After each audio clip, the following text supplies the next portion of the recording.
All right, day one of building a better Rockies team than the Rockies until they hire me.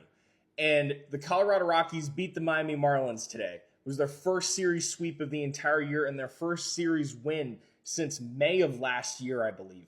But with that game over and with an off day on Friday, as new general managers, we have to hone in on what the key aspects of building a team in Colorado are. And I've distilled it down to 5 points. We can expand and shrink this list as needed, but this is a good starting point for our organization in doing what we need to do. Number one, outfield defense. Outfield defense is going to be what makes or breaks this team in a large sense. Coors Field, the triples and the doubles kill you more than the home runs. If you don't have guys that can turn triples and doubles into lineouts or into flyouts, then you're going to have a really hard time winning games. Outfield defense is critical. Foolish Baseball on his channel made a great point that the Rockies tried to copy the Kansas City Royals 2015 bullpen, and what they really should have looked at was their outfield.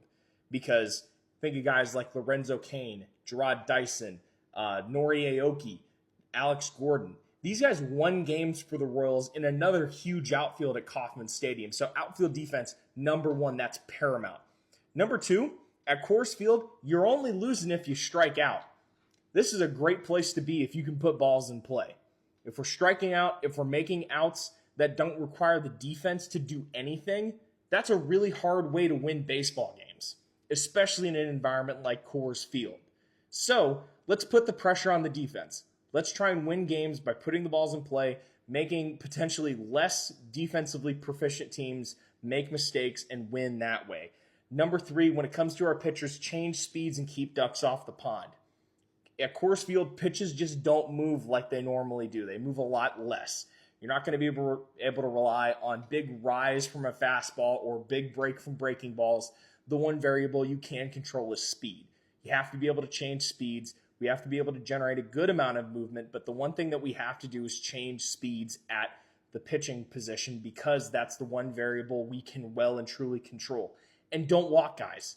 Ducks on the pond are a bad thing in Coors Field. It's a doubles and triples factory, and those will kill you at this stadium. We got to keep guys off the base paths. Number four, we got to dominate home games.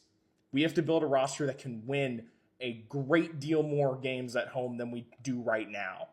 Because the outfield and the atmosphere and the environment at Coors Field is so extreme that we have to be able to take care of business at home and let the chips fall where they may on the road. The aspects that we've talked about, changing speeds, controlling the strike zone, pitching command, outfield defense, those play in every other ballpark well. But we have to control those factors at home, and we have to do them to the nth degree. And at number five, when it comes to our financials, we have to have cost control in the lineup, but we have to have financial flexibility on the mound. This is really, really important because pitching in Colorado can be so fickle.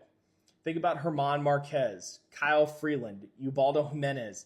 These guys were great at various points in time in Colorado, but that success wasn't really sustained. It's really hard to find long-term pitching success in Colorado, and unfortunately, we're just going to have a lot of turnover.